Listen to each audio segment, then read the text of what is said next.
Ladies and gentlemen, this is the main event of the evening. Hold one, Andre. You're not good at this. Get out. Let me tell you a personal story about Vince McMahon. You just made the list. Oh my God!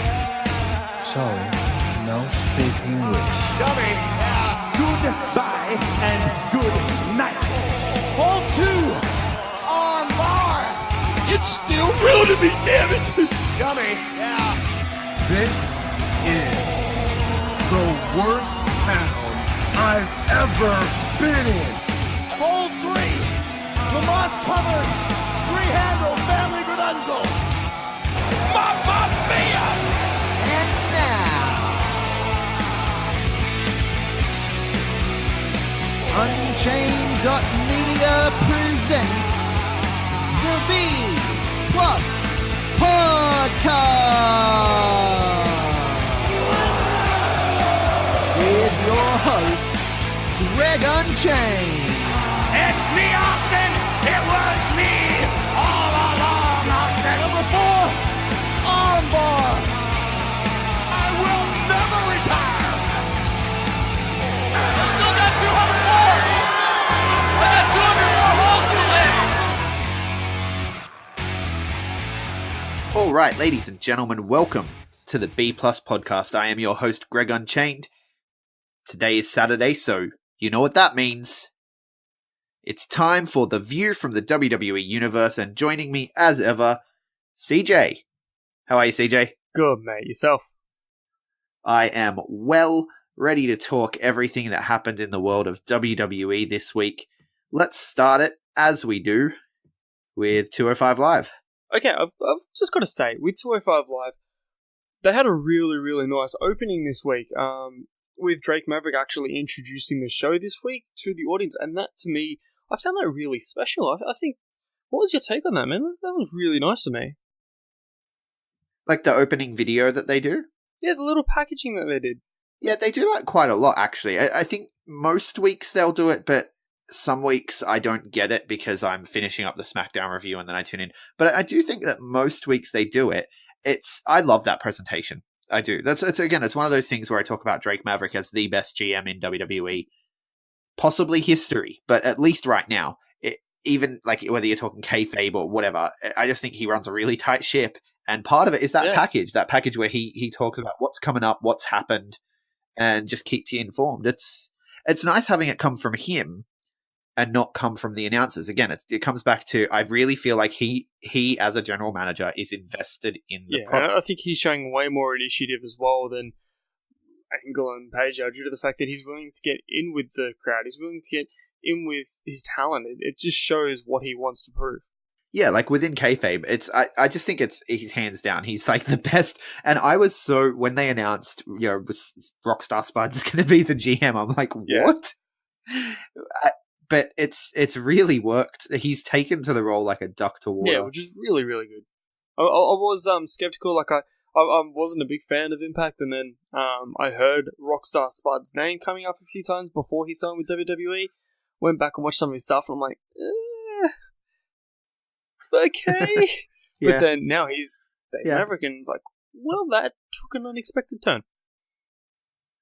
Yeah, it's. I think he was born to play this role. I really do. It's so good. And yeah. So after the recap video, the first match was really good too. We had 16 Reasons Why, as we call them, taking on the Lucha House Party. Yes, that was an interesting match. That came out really nice. We need to tweet them that we call them 16 Reasons Why, like, because I think they would pick up on that. Like, it's a pop culture reference. It's relevant. And it makes sense for their characters. I really think that needs to become their official name, and they should send me a free shirt. Yep. That's what I'm in this for, is free shirts. Free shirts, man. Free shirts for life. That's what we want. But no, that's the what match was really good. It was actually probably my match of the night. Yeah. It's a close call. It is a close call. For me, the match of 205 was the main event, but I'm also extremely biased for Hideo. Right, and I'm extremely biased for Buddy Murphy, being one of our boys. So yeah, I can understand that completely. But yeah, this match between 16 Reasons Why and the Lucha House Party was fast. It was intense. It had every little moment. To me, a moment that actually stood out as well was the Springboard Sunset Flip pin combo. I think it was by Kalisto, which worked out really well. Yeah, that was a good spot. Lindsay is severely underrated as well. I think it sucks that we can't see as much of his facials because of the mask design. But yeah, Lindsay is severely underrated. But for me, it's all about Buddy Murphy. And Buddy Murphy distracts from the outside, distracts Kalisto from the outside, giving Neese the chance to roll him up for the win. Gotta love a good roll-up win. Yeah, and they get the win, and this is just the beginning for these guys. This is chapter 1. So, yeah, and I think Murphy and Neese are absolute stars, and I hope they stay together as training partners. I hope they don't ever break up. No, I think stay as training partners and potentially move on to maybe attack the tag team championship. That would be nice to see them come up and maybe help out the Raw tag team division, because I think technically the 205 Live guys are still on Raw as well. I don't even know. Yeah, so it'd be really cool to see them bolster the tag division up on Raw, because if they're not going to get a cruiserweight tag team titles, then these guys need to get a run on the main show, because I mean, you got Mojo Rawley getting pushed. You can make room for Buddy Murphy and Tony Nese. Yeah, that's exactly right. Make some room for our absolutely. Aussies, right? Well, I mean, the Iconics are doing really well, but let's. Different show though. We don't have anyone on Raw yet. This is true. We don't. There's no Australian representation on Raw. We demand equal representation. And when I say equal, I mean one person. It's just Buddy Murphy. That's all we. That's equal, right? Like when you do it based on percentage population, I don't even know. Mustafa Ali cuts a promo backstage. This is one of the things I really love about 205 Live is they're short, to the point promos. They don't have fluff. It's just like, here's what's going on, here's what's going on, here's what's going on. And Drake Maverick was in there checking on him because he went to the hospital earlier this week, which is the first I'd heard of this. Yeah, I didn't even hear about that till 205. I was just kind of like, is it just an angle? I think it might, given what happened later, it might just be an angle. He might not have actually been in the hospital. I think it might have just been an angle. Yeah. And he says, don't worry about me, I've got it. Potential to give. Yeah.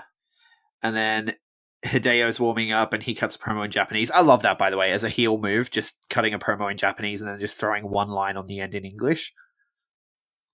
Yeah. Yeah, I love that from both him and Shinsuke. It's like, yes, more of that. Yeah, please. Yeah, absolutely. And you know what, too, the thing with Hideo is his newfound intensity. Like, I'm buying this character again. It's been so long since Hideo Itami was relevant, and with the mean streak that he's gotten, and like I said, that cutting a promo in Japanese and then just being like, you have to respect me. It's brilliant heel work. He's doing a fantastic job on 205 Live. Yeah. To be honest, when he came in and they changed him from Kenta to Hideo, I thought I saw a little bit of his character die because I had actually watched a bit of Kenta. Yeah. Kenta was like a killer. Pretty much, yeah, it was. Well, okay, so to me, the reason I found Kenta was because of a certain unnamed punk wrestler who actually went out and he pretty much stole the move. And I was like, oh, where did this move come from? And then I was like, oh, this guy's actually really good. But then so to me, when he came out, he had that intensity. He had the tag team feud with, who was it at that point? Oh, man. That was so long ago on NXT when he helped Finn Balor against... Yes. I can't even remember who it was. It's the guy, it's Victor and Connor. The Ascension. Oh, man. Ascension was so good in NXT. They were, send them back. Although, to be fair, I really enjoyed their work with Breezango when they were doing the fashion files. Yes. That was hilarious. And they were like the villain buddy thing. I don't even know. Yeah, it was kind of like, we're bad guys. Yeah, it was so fun. But anyway, I digress. But yeah, so back to that, yeah, I would class Lucha House Party and Murphy and Neese as one of the better matches of the week, to be honest. It's definitely up there. We got Noam Dar versus Sean Maluta next. Sean Maluta making a comeback. Yeah, I didn't see that. Yeah, that No fanfare What for this call-up. happened? He was on NXT last week, and now he's a main roster superstar. This guy's just rising through the ranks. He's going to be Universal Champion by SummerSlam. He'd probably be a better champion than Brock Lesnar. Yeah, what the hell? Like, he was on NXT last week as a jobber. Now he's a jobber on 205 Live. I don't know what's going on with this guy. How are you jobbing upwards? Well, you know what? I'm making a prediction. Next week, he jobs to Strowman. No, Mojo, right? Mojo's doing the job, I think. Yeah, let him Mojo. job to Mojo. Yeah, Mojo's doing That'd be that. amazing. Can we get like a fastest rising stardom badge just for Just him? have him job to Mojo on the kickoff show for SummerSlam. Call him the hottest free agent. Have Kurt Angle and Paige out there scouting him to see if they're gonna sign him. Sean Maluta. Have Dave Maverick out there as well, writing like the only one with the clipboard and notes. It's I don't know, Sean Maluta, man. And Noam Dar obviously gets the win. He's come back from injury, and I thought the win was weird though. It was just a weak finish. It was lackluster. It was just kind of here's a really nice promo video for Noam Dar, and then I guess he can win after that, maybe? See, the match was just snoozeworthy. I like Noam Dar too. I like him a lot. It's one of those things where I like the guy, and for some reason, just something in this match wasn't clicking. And do we blame Sean Maluta? I don't know. I don't think you could blame a single person because it's up to two people in that match to be able to work together. Blame the agents. Yeah, someone backstage. Let's blame backstage. Yeah, it was the agents. Damn you, agents. Then we get a quick Cedric promo, a quick Drew Gulak promo. So there wasn't as much build to SummerSlam as we were expecting. There's no mind games or anything, just a little promo. And then we'll get some more stuff on the go home next week. Yep. But like I said, the basic stuff, the quick promos, it works for me. I like it. Yeah, I'm very I'm old starting school. to become a bit more of a fan with those. I really am. Yeah. Then we get the main event, which you referenced earlier. It was Mustafa Ali versus Hideo Itami. And this match was close. I still rank the 16 Reasons Why match over this match, for me, personally. But this match was lots of back and forth, lots of really stiff strikes. And the story was kind of strange. It was Ali is feeling dizzy or something, like throughout the match, obviously referencing the fact that he was in hospital for whatever reason. So I just remembered. Do you remember the drop kick between Hideo's feet and the steel steps from the Fatal 4-Way? Could he be feeling the repercussions of that and playing it off as if he has a concussion and that everyone's like, well, no, you shouldn't wrestle. And he's like, you know what, I don't care. It could be where it's going. It could be that he's acting like he's fine, but he is actually suffering after effects of a concussion or something similar, at least in storyline. Obviously, he would not be in the ring if that was really happening, but I'm not sure. I'm very curious about it. I want to see how it plays out because it's different.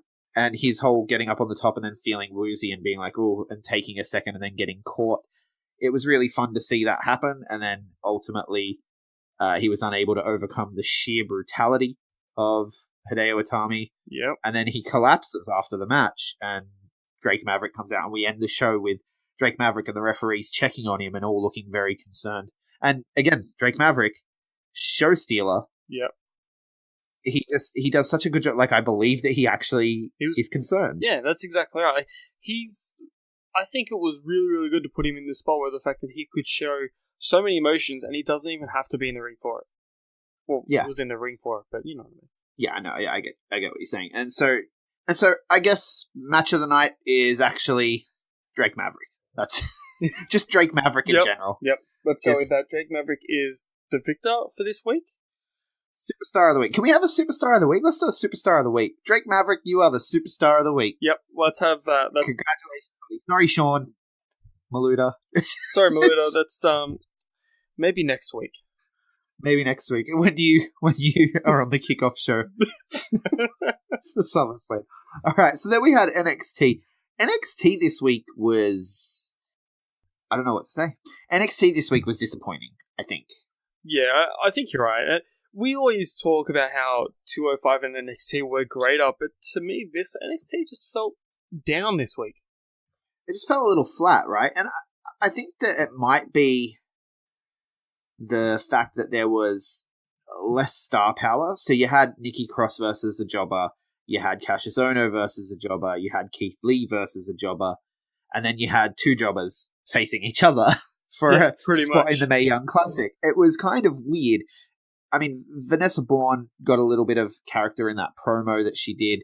Yeah. And let's go through it from the top. It started strong with Nikki Cross coming out for a match against Amber Nova. And Amber Nova is looking ripped. Yeah, she looks shredded. And she's improved since her time in Impact. Like, she really impressed me here. And I was like, I could see them giving this girl a contract. Yeah, I was really impressed with Amber Nova. Like, she has improved her in-ring ability so much with this. Yeah, it was like I don't know. I don't know what it was specifically. I don't know if it was her selling or what. I just know that when I was watching her, I was like, oh, hey, you're actually... Like, she came across as the star in that match more so than Nikki Cross, I felt. And Nikki Cross does the whole, I'm crazy, rah! And it's like, well, we can tell you're not actually crazy. You're just a person playing a crazy person. Yeah. It's like really obvious that... Because if you've ever known a crazy person, they're not... It's more subtle, it is. You know? Like, someone like Mick Moretti plays crazy better than she does, even though he's more of a mischief maker, trickster type. Anyway, it's one of those things where when a person is pretending to be crazy but they've never experienced real crazy, it's really obvious to see. Yeah, that's exactly right. And so you had that, and then you had Amber Nova, and I don't know, just something about her. She just screamed star. It was really odd to see the jobber be the impressive one in the match. Yeah, it's very often the jobbers impress me, but yeah, she did well. Yeah. But obviously if Nikki Cross gets the win, yep. And it's just building her up, which, I mean, why is she still there? She was on Raw. She was on the stage when Stephanie made the announcement for Evolution. All of NXT superstars were there. All of the Smackdown superstars were there too. Every single female superstar in the WWE, including those who hadn't made a TV presence, were at Raw. So I didn't notice the others. I noticed her because she was front and center, and they centered on her, hopping up and down, not being crazy, just being a human. But like, Sanity need her on SmackDown. Like, at the moment, they're just the boring version of the Wyatt family, and they need her. She's the thing that makes them different and special. I don't know, man. Why is she still in NXT? I don't understand it. The division doesn't need her anymore. When they first left her down there, I was like, oh, it makes sense because the division needs her. But they've built the division up a lot in the last couple months. Yeah, which I 100% agree with you. I don't understand why she's down there still. But I suppose creators obviously got something up their sleeve to be able to hold her there. So straight after that match, we see the Keith Lee promo video, which has been circulating on social media as well. Yep. It's a really good video. I like that video. I've said it before. He has a voice. Yes. It's like, I don't know. I love listening to Keith Lee talk. I mean, bask in my glory. And I can't do it, obviously, but can we just have like a segment where people that are listening just try and do that voice? we'll pause. We'll let you try to do it. I don't know, man. He has such a great voice. I want him to read audiobooks for me so I can go to sleep to it. I would be glad with just listening to anything. Like, he could be reading like my news feed in his voice and I'd still fall asleep to it. Yeah, there's an app for that. I don't know if it has Keith Lee voice. It should have Keith Lee voice, but there's an app for that reads your newsfeed to you. Anyway, Ricochet's music hits, but he doesn't come out because Undisputed Era have beat the crap out of him. I really liked that. Yeah, I was a fan of that. I love Undisputed Era.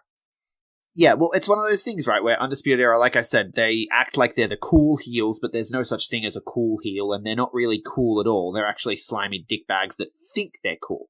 And they're not getting heat for some reason. Like, the NXT crowd are just such fans of ROH, I guess, that they're like, let's cheer these guys, because they're like the Ring of Honor invaders. Yeah. And this is going to get them heat. Beating up Ricochet, that gets them heat. Yeah, I can't see them building up to a huge amount of heat, but yeah, it definitely garnered something there. It's better than what they were getting, is what I'm saying, though. They got booed, and you want the bad guys to get booed. Here at the B+, we support cheering the good guys and booing the bad guys. Yeah, just don't get it right and don't cheer Brock Lesnar. Well, oh man. Anyway, so then we got Vanessa Bourne having an interview about qualifying for the Mae Young Classic.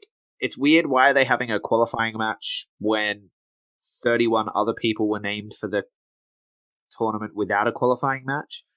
If they'd been having qualifying matches all over the world, then it would make sense, but... Yeah, I think they needed to have them all over the world. That would have been impressive. It would be. It definitely would be. Like what Pro Wrestling Eve are doing for their She Won. Yeah. So they have a women's tournament as well. And there's a qualifying match happening in Sydney this weekend at PWA Call to Arms, Madison Eagles versus Shazza McKenzie. Make sure you get down and check it out. But yeah, just 31 people get in, but the 32nd and 33rd were so close that we had to have them have a match on NXT. It was just such a weird thing to do, man. And then, like I said, they're jobbers. Like Vanessa Bourne, I don't think has won a match this year. Tainara Conti, I don't think we've seen her on TV since the last Mae Young Classic. No, I think or maybe the Women's Battle Royal. No, I don't remember seeing her there. I know there were a couple of NXT people. I don't know, but I know she hasn't been on TV in a long time. And so it's just one of those things where it's like, why are these two having a qualifying match? But it was, when the match came around, it was a good match, but yeah, it just felt weird. Then we have Adrian Jaoud heading to the ring, so he's a jobber. Jobbers getting entrances this week. I guess they had time to fill. And then you get Cassius Ohno coming out. This was really nice, though, because the way the announcers sold it was that Adrian Jaoud didn't know he was having a match tonight, but he had his gear, so he's come out here for this match. And they never explicitly said it, but it seemed to me like because Ricochet was scheduled for a match earlier, but he got beaten down and that match didn't happen, it made it feel like they played a video package and then people scrambled backstage to put a match together, and this is what we got. Which I think it worked really well.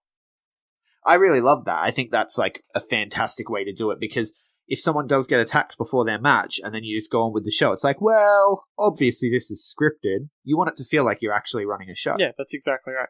I think that, again, that dates back to the days in the 90s. And I think the latest, the last one that I actually remember something like that was the 2004 Royal Rumble when Mick Foley attacked, I think it was Hardcore. No, it wasn't Hardcore Holly. It was Test.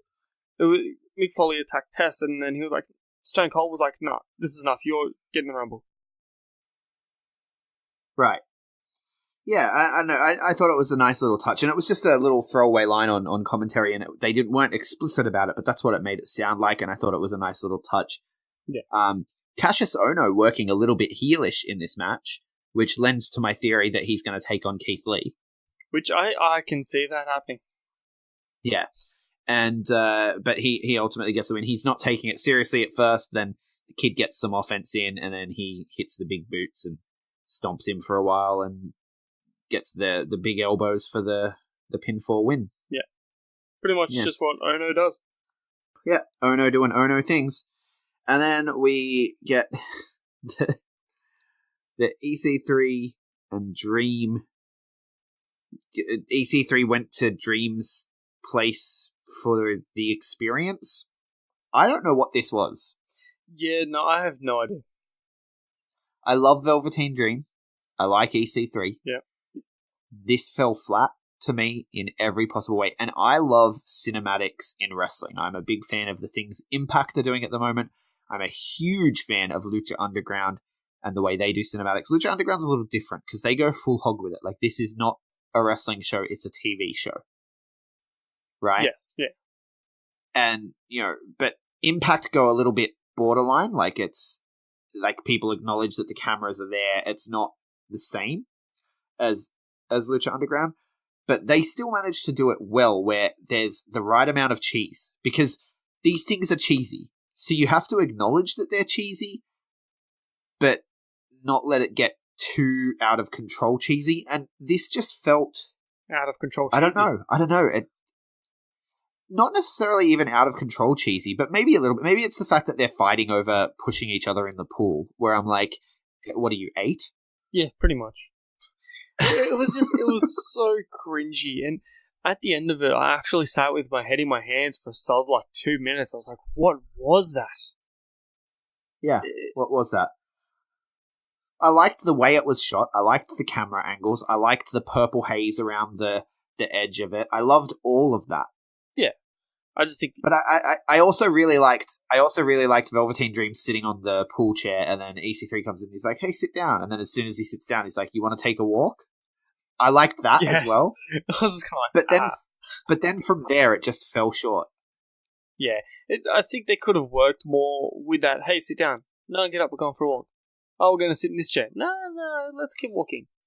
I think they should have done something like that.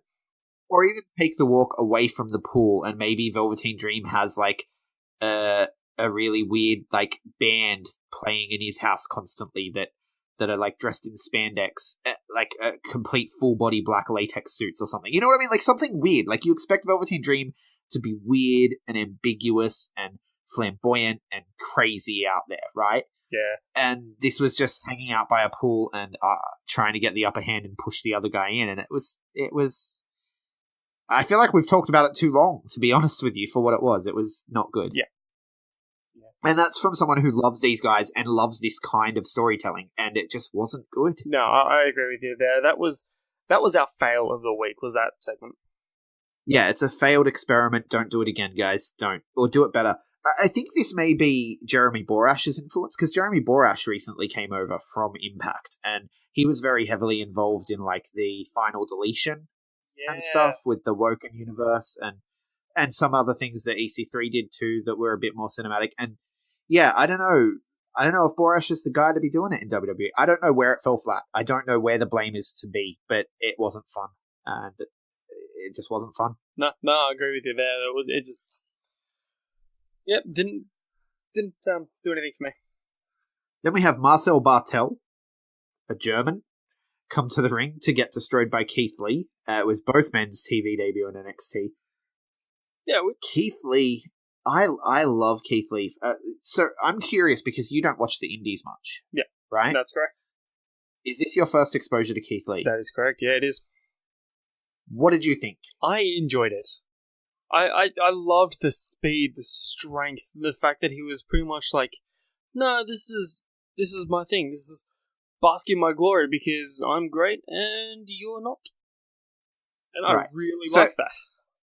Okay, so it came across. Did he come across as a face? Did he come across as a heel? What?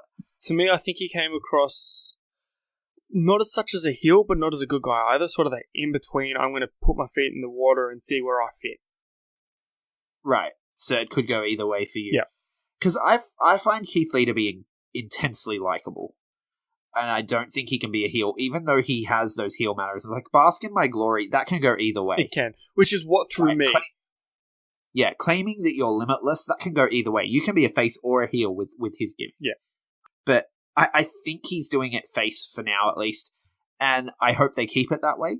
But, again, this fell flat for me. I don't know if it was Bartel getting too much offense, which I like it when jobbers get the offense in, because how are you going to look good if you don't take a little bit of a beating? Yeah. But with a guy the size of Keith Lee, or the style of Keith Lee, even more so, it doesn't do him any favors to have someone getting this much offense on him. No, that's exactly. And I was worried that people who haven't been exposed to Keith Lee aren't going to find this guy as impressive as I do, knowing what he can do. Like, this wasn't what he can do, you know? Yeah. I'm actually, with the hype that I've been hearing all over the internet about Keith Lee's debut this week, I was kind of like, alright, let's see what he can do. I was getting excited for this, and to have him have a match with Barthel where he was at that point where wasn't a squash match, but it wasn't a equal match, if that makes sense. Yeah. To me, it was kind of like, okay, cool, you have your weaknesses, but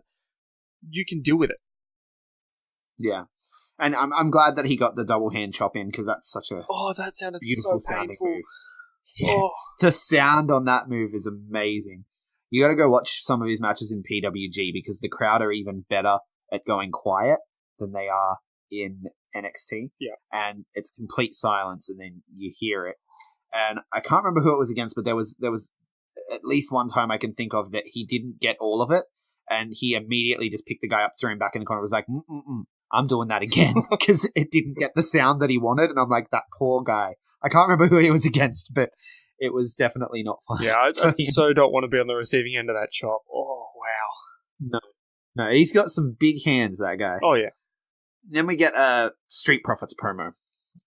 I'll let you, because I'm not a fan. I don't mind them, but this week was kind of it. As you've been saying, we have been saying for this, it fell flat. They had this interesting vibe to it when they started it, and then it was just kind of... I can't exactly remember exactly what they said. I like the ATM line. They're like, here we are, ATM, at the moment. Yes. I was like, okay, that's cool. That was clever. But then everything was downhill from there. I just don't like their gimmick at all. I think it's minstrelsy. Yeah, I think this is going to be the downfall, because that promo was just the same as the Dream experience. It was just cringy. Yeah, it wasn't fun. And they at least they got the note finally that TM61 changed their name, because they've been calling them TM61, but they're the Mighty. Yes. All right? Get with the program, they're the Mighty, and you can't do an Australian accent, so stop it. Vanessa Bourne versus Tonara Conti. Now, I thought this was a good match. I don't think it was a great match, but it was definitely a good match. Both women looked strong, and they've both improved a lot since the last time we saw them. So that's a big up for NXT. Yes. Because that's what NXT is all about. Yeah, it's building that talent, which is what they did. Yep, and then the main event was not really a main event. So it was Aleister Black versus Johnny Gargano. Fell apart real quickly. Tommaso Ciampa interferes. We get a no contest, and the three dudes just brawl until William Regal says, "That's it! You're having a triple threat match at Brooklyn." Yeah, you called that. Yeah, well, I think it was pretty obvious where it was going. Yeah. It sucks that he's injured, though, because Aleister Black got injured. He suffered a groin injury at a house show. However, the injury that he has, it was a groin strain, which takes 2 to 3 weeks to heal, so it actually puts him just in time for TakeOver. Yeah, he might be. He might be, which is why I like what they did after. So, did you have a chance to check out the clip that was aired on WWE.com? Not yet. Okay, so they aired a clip immediately after the show of Regal being interviewed about making this triple threat match. And then a staffer comes up and is like, "Look, Mr. Regal, we need you outside." They go out to the parking lot. They walk past the Undisputed Era driving away in a car. Interesting little note. And then they find Aleister Black down unconscious in the parking lot. Oh. And not responding. And so they have to call medical people in and all that sort of stuff. I thought that with Black's injury leaving him uncertain for TakeOver, this was really smart, because they can potentially now say, look, he's not able to make it, or he can make it and have that be part of the story of now who attacked me. I'm even angrier now, and I'm even more of an underdog because I've got these lingering issues. It could build either way. That works so well. Yeah, really well done. And also adding the little bit of, as they're walking past, you see very clearly Undisputed Era drive away. I think Adam Cole was just jumping into the back of the car and sort of patting the car like, all right, let's go. And so it could be sowing seeds for Undisputed Era, for Adam Cole to take on Aleister Black in the future. There could be something there. They could do a who attacked me angle. I thought it was interesting. That could potentially help that build with Aleister Black being involved in the War Games match. Yep. Yeah, absolutely. Because the War Games match has to include the Undisputed Era, right? Because they're the only faction. That's exactly right, yeah. So, I don't know. I thought it was nice, and I definitely want to see where it goes. It was actually the most entertaining thing about NXT this week, and it didn't even happen on the show. So that's saying something. Yeah, it's a bit unfortunate. NXT, I love NXT, but it just, this week was an unfortunate week for whatever reason. Yep. Whatever you did this week, guys, don't do it again. Please don't. That's all I can say. Yeah. Let's talk about the main roster. Yes, let's go to Monday Night Raw. Monday Night Raw, the hardest 3 hours of my week. You know what? I actually found Raw this week bearable. Yeah, it was okay. It was once again, it was a mixed bag. I think Raw, for 3 hours, they just struggle. Yeah. Even with the talent they have, they just struggle. Yeah, I think because they have the talent, they need to keep it at 3. But if they could just cut some of the talent down, put it down to 2 hours, you'd make a killing off this show again. Right, so I don't want to run through everything. I'll just sort of pull out my highlights, and we'll let you do the same. I think that it did have more entertaining moments than most recently. Yep. It was, Heyman's promo. Let's start there. Oh, wow. Whoa. That blew the internet Wow. up. I know WWE push for Emmys, right? They want to get included in the Emmys. Yep. Nominate this episode next year. Please, can we? Don't don't nominate like a big, like our 1000th episode or whatever. No, just nominate this episode because that performance was incredible. It comes down to everything. Like, he looked disheveled. He looked like he had not slept in a week. It wasn't just because he'd been crying. He looked like he had not slept in a week. I don't know how he does it. I want his skills.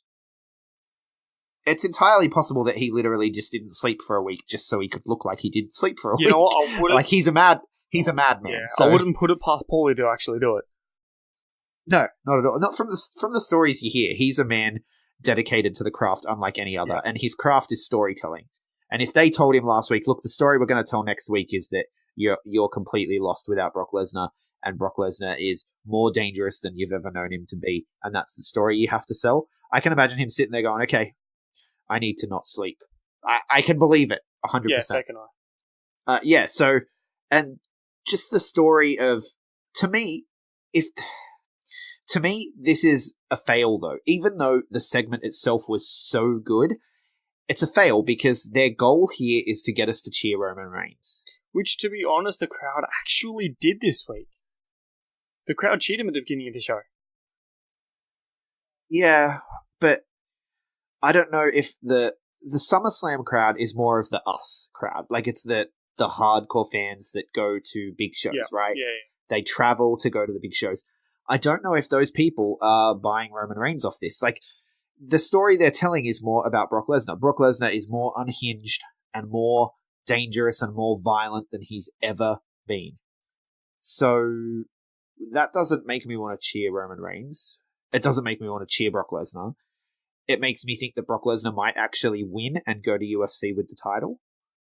But yeah, I don't know. If the goal is to get us to cheer Roman Reigns, I think they're failing. Yeah, they're failing on that aspect. But I can also see them building Reigns at the point where, okay, if Brock Lesnar's this unhinged, maybe I need to be as well. And he shows the fact that he can be a big dog. He can pretty much beat the crap out of anyone who was put in front of him. But they're not doing that. But that's the thing, right? Is when you tell a story, the protagonist is meant to change. Evil is evil. Yes. Evil is meant to stay evil. And the protagonist is meant to face evil, fall short, and come back better or learn something that helps them change and become a better person. Yeah. Roman Reigns is the exact same as he's always been. He's the exact same as he's always going to be. When he had that little promo, which I love, by the way. I love they've taken that style from Impact too. The whole cutting in a sit-down interview with a recap. Yes. Impact do it better. Sorry. But it's a really good style. I like it because it adds new story elements to what's happened while freshening you up on what's happened. I really love that as a storytelling device. And this was good, but the only gripe I have is that Roman Reigns' character is just saying the same things. I'm here every day. I do it. Well, guess what, man? Doing that has not been enough for you. Yeah. It has not been enough for you to win. You've still lost. And you can say you got screwed, but a babyface doesn't make excuses. A babyface accepts responsibility and says, I need to be better somehow to overcome that stuff. Like, Daniel Bryan didn't stand there going, you screwed me, make things right. No, he hijacked the show to make sure he got put into that WrestleMania main event where he belonged. Yes. Yeah. Where he knew he deserved to be. But Roman Reigns isn't doing that. He's just complaining and saying the same things he's always said. To me, I'm getting a lot of that Daniel Bryan-esque vibe again, where the Authority are holding him back, which happened again over and over and over for Roman. But I can see it also being the fact that, say next week, Stephanie says again, if you go out there, you forfeit your match. I can see Roman being like, nah, you know what? I've had enough. And yeah, it'd be something different. It would be. But But they need to do something different with the character. That's all I know. And they're not. So if you expect a different reaction from the crowd when the character hasn't changed, you're not going to get a different reaction from the crowd. No, that's exactly right. They need to change something with Roman's character. Whether it be turn him heel, turn him face, make him the machine. Like, they've got to do something. I don't think the heel face thing even matters, but if he was just to come out and start destroying people, I'd just be like, look, you know what? Doing what I was doing and being here every day didn't work for me. So what I'm going to do is I'm not just going to be here every day. I'm going to be here every day and I am going to hurt everyone. Yep. hijack the show. Do what Daniel Bryan did. Don't get fans and go in the ring because no one's going to buy that from you. But go out there and just like run out from the crowd like you did in the Shield and just destroy the participants in a match and then leave. And then later in the show, come out in another match and do the same thing. Yeah. And get on the mic and be like, I'm going to keep doing this when I want to, when I feel like it, until you make this right. Until Brock Lesnar is given to me tomorrow. I mean, he's already got the Brock Lesnar match, so now it's kind of a moot point. But he just needs to do something different. I don't know what at this point, but yeah, I don't know what he could do different, but he needs to do something different with that character. There. Maybe he needs to have that reunion to branch them off again, but yeah, we don't. I hate the idea of going backwards. We talked about this last week. The reunion would just be a step backwards for all three guys, but it does look like it's possible. What else happened on Raw? We had the Ronda Rousey in-ring debut. Yep. Yeah, Yep. It was a good match. It was decent. I love how it was against Alicia Fox, though. Yeah, Alicia Fox. Yeah, I can't do it. You do it so much better. I felt it. I could feel it coming through me. Yep. I was channeling my but no, it was a good match. I think something came out. I can't remember where I saw it, but apparently her matches are rehearsed like a lot. So yeah, so I don't know, but to me, Ronda Rousey looks impressive, and that's what you want. Like she's been impressive from the beginning, and this match kind of ended with her and Natty in the ring, so she got the win. Obviously, she's not going to lose her debut match on Raw. That's exactly right. And she and Natty closed the show in the ring. I'm sure that Natalya turns at SummerSlam. I hope she does. It's got to happen. I really hope she does.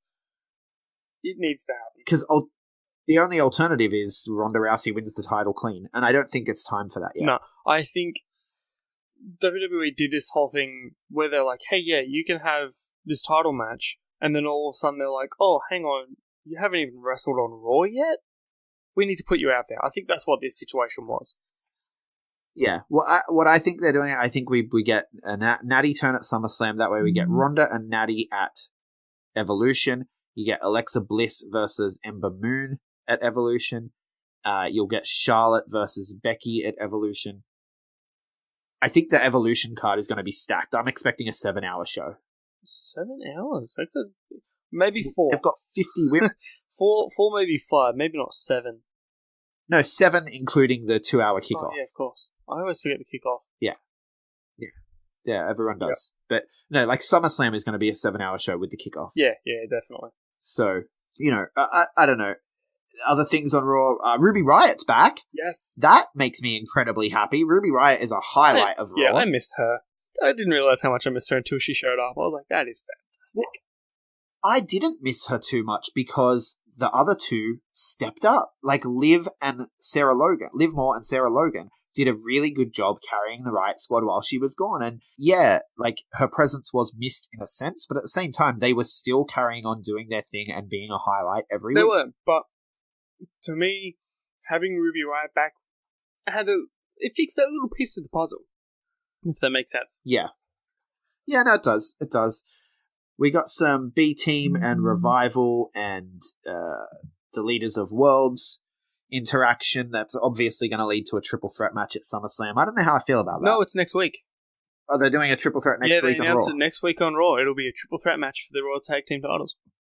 Oh, well, there you go. That's nice. Yeah, I don't like that it's on Raw, but it's a match. Yeah, $20 says it ends in a schmoz and they go to SummerSlam as well. Yeah, no clue when everyone just gets counted out. I'd rather it be on Raw. Pay off some storylines on Raw and let the pay-per-views be a little less long. Yeah. So, I mean, 7 hours is kind of ridiculous. For Mania, I forgive them because I'm like, okay, it's once a year. But now that you're doing it with SummerSlam and you're probably going to do it with Survivor Series, like, come on, man, just get it under control. Just chill, guys. Just chill. Yep. Ziggler and McIntyre keep beating Seth up with no one coming to help. It's really odd the way they're dragging the story out and just sort of running in place with it. But I'm seeing an Ambrose return I'm seeing an Ambrose return coming through at SummerSlam. Just for the simple fact that he has been announced that he has been cleared, and it's the fact that it's a 2-on-1 situation again. I think before even the match, Seth will be like, "Hey, yeah, you have backup? So do I." Yeah, it would make sense. It would be nice to see. I guess. Sure, why not? Let's do it. I mean, we're obviously doing it, so what say do I have? I really would prefer... I hope that Dean just turns heel on him straight away. That'd be pretty funny. He walks out of the stage, "Yeah, let's do this. On your own. Bye."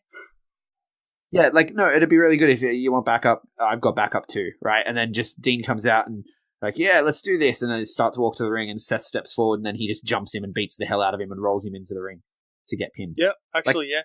Something different so he can get some heat would be nice, because I don't want... It's the thing that I hate about Raw is they run in place so much. Like, I'm looking here at what else we have to talk about, right? Razor beat Titus O'Neil. It was more running in place with that storyline. Yes. It's just, I win one, you win one. I win one, you win one. Jinder Mahal and Braun Strowman, they did the exact same bit as they did last week with the briefcase and Kevin Owens, and I get it. They're putting over the fact that if Kevin Owens can do this at SummerSlam, if he can find a way to get him counted out or DQ'd, then he's going to win the briefcase. I get the story. You don't need to tell it to me 8 times. Yeah. Right? Bobby Roode defeated Mojo Rawley. That was actually, it felt like a finisher to the story, which is nice. Again, paying off a story on Raw, Yeah, that's nice. But I don't think it will be. I bet you next week they're going to have another match, and then Mojo Rawley will win, and then they'll have to have a match at the SummerSlam kickoff. It's just predictable, and it's running in place, and it's no one ever actually goes anywhere because they're too busy running in place because they need to fill 3 hours. Yeah, that's exactly right. They're just trying to fill that spot. That's all it was. Yeah. Yeah. So, I don't know.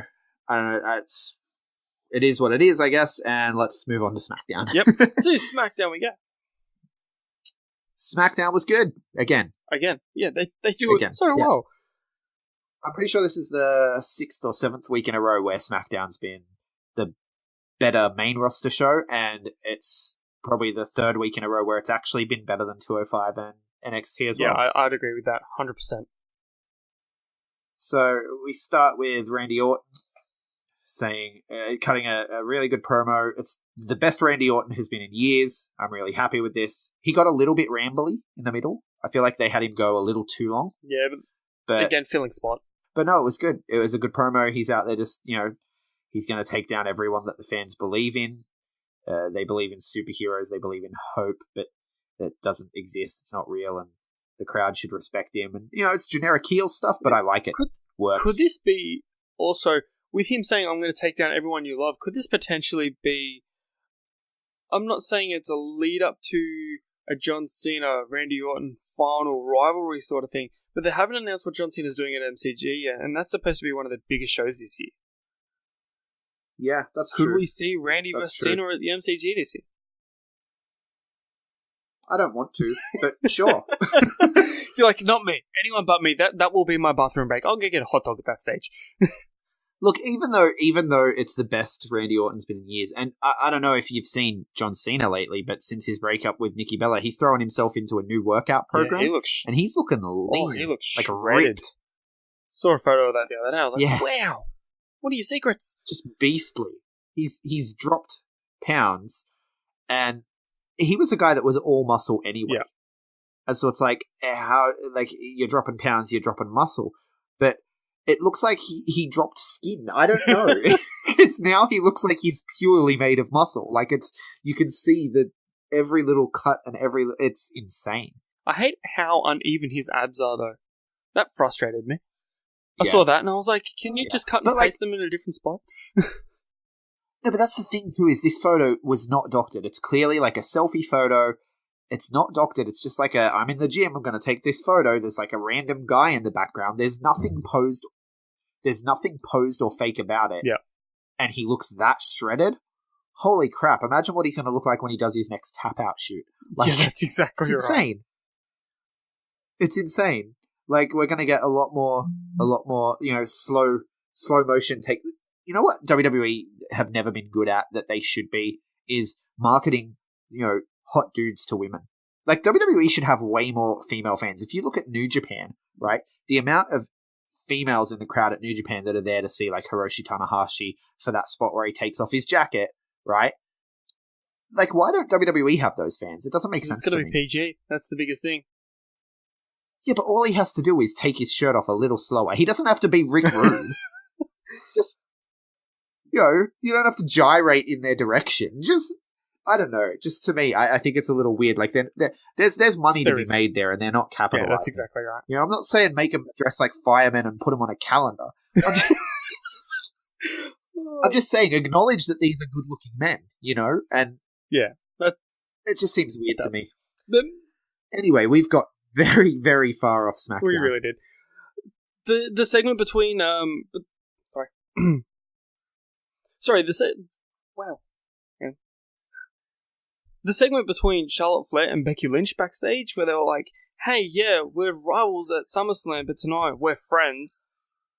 That I liked that little promo, and that whole line of "We're not Sasha and Bayley." Like that was fire right there.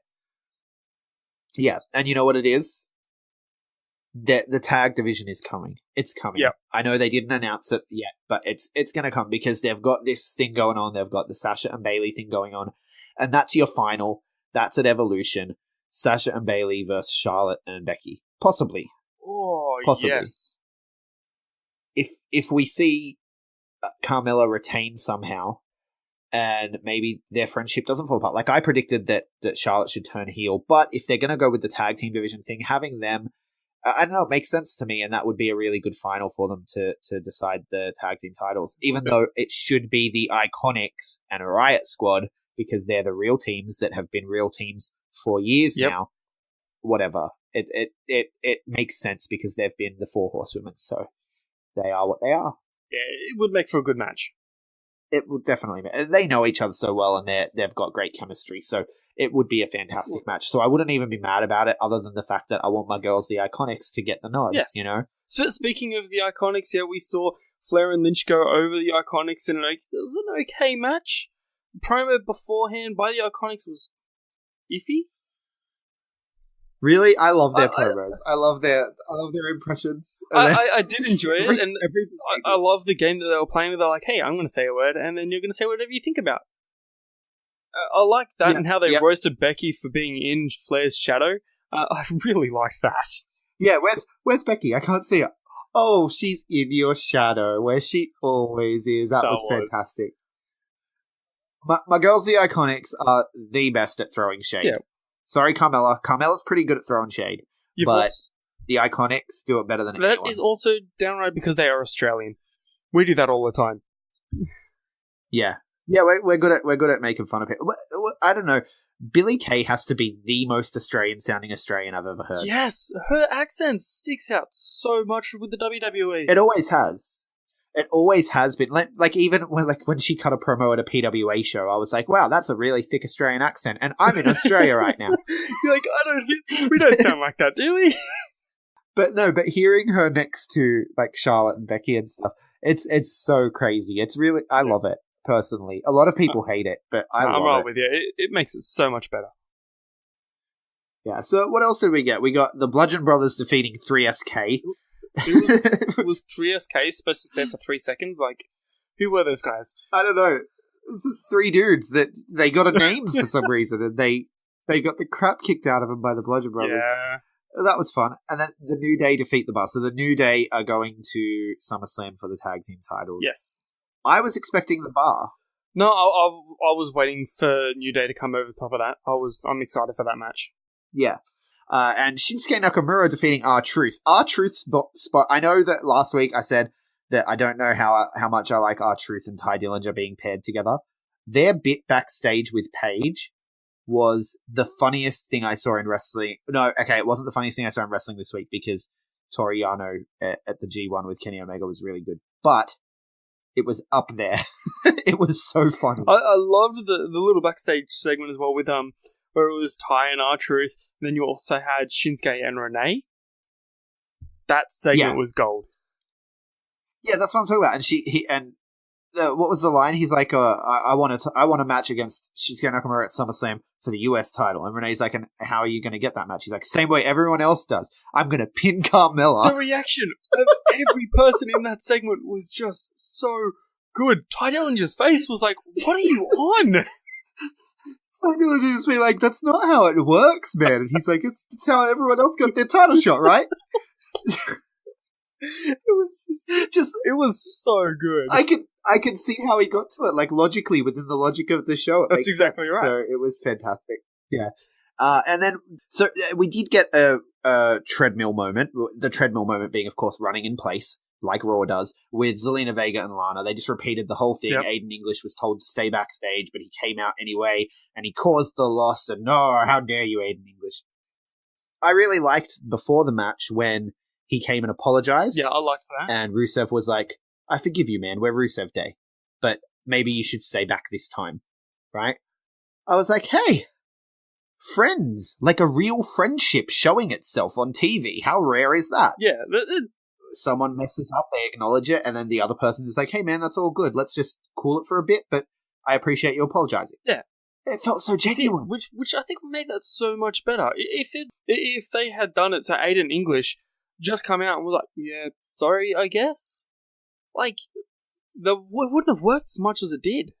Yeah, but the way they did it was really good. And then, but the thing is, they wrecked it because then they had the exact same thing from last week happen. If he had have actually stayed backstage, then you get forward movement, because if he had have stayed backstage, but something else happened to make Lana lose, then they could go back to him and be like, maybe you should come out.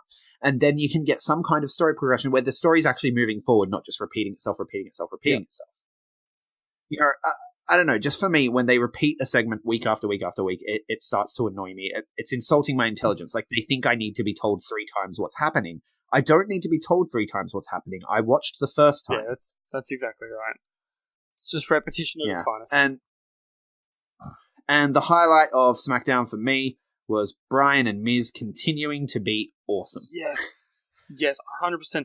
Miz does not need a title. He does not need the main spotlight to become the best thing in the show. Yeah, no, I bet he deserves the title, though, to be honest with you. Yeah. Can we please have him in the main event of next WrestleMania, please? Just going for that championship. Yeah. So AJ Styles did his little promo too, which was nice. He cut his promo responding to Samoa Joe. It wasn't as good as Samoa Joe's. Obviously, the heel tends to be the better promo. That makes sense. So we're rolling towards SummerSlam there. But no, the Miz was having an interview with Byron Saxton. Once again, he's at his reality show shooting Miz and Misses. So he's not at SmackDown. He's on set. But Daniel Bryan tracked him down and starts beating the crap out of him, and then Miz hits him with a vase. I liked it. Looked brutal. That was so cool. Yeah. That was the typical heel move. Grab whatever you can, just smash it over his head.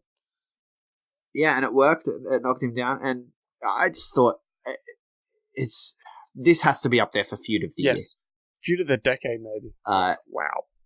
Because this one goes back a while, but it's just so good, and I think the way they're handling it on SmackDown is so good. And I really hope I've said it before, I'll say it again, I hope they do this one match and then separate until Mania. Yes, I'm right with you there. Whether that means Daniel Bryan goes on a part-time contract like I've speculated he's going to, like whether Daniel Bryan takes the Jericho contract kind of thing, or if they just separate them some other way. I really think they need to be separated until WrestleMania. Yeah, right with you. They need to have another big build. Yeah, absolutely. But that does it for SmackDown. What was your moment of the week over all shows? Over all shows would have to be the Hideo Itami versus Mustafa Ali 205 Live main event. That was an amazing match for me. Okay, fair enough. I'm going to give it to the Daniel Bryan segment, him attacking. It just felt raw, felt emotional, and I thought it really got me excited for the SummerSlam match. So I'm going to give it to Daniel Bryan. Again, he tends to get it from me quite a bit. Is there anything else you wanted to bring up? No, I think we covered everything this week. Awesome. So that's it from us here at the B+. CJ, where can people find you? Guys, you can find me on Facebook, CJ's World. You can find me on Instagram at CJ's_world. Go ahead, like, share, subscribe, go for your life. Awesome. And I am at GregUnchained on Twitter, at the GregUnchained on Instagram. We are collectively known as the B+ Wrestle on Twitter because wrestling wouldn't fit. We are the B+ Wrestling on Facebook. We are also the B+ Wrestling on Instagram. This list is getting really long. We recently switched from SoundCloud to Podbean, so if you're listening to this on one of your podcast apps, then you wouldn't have noticed a difference. But if you listen to us on the website, you'll notice that the player is a little bit different. That website, of course, is thebplus.com. You can find us now on Spotify. You can find us now on YouTube. Like, share, subscribe, tell a friend. Thanks for listening. Hold one.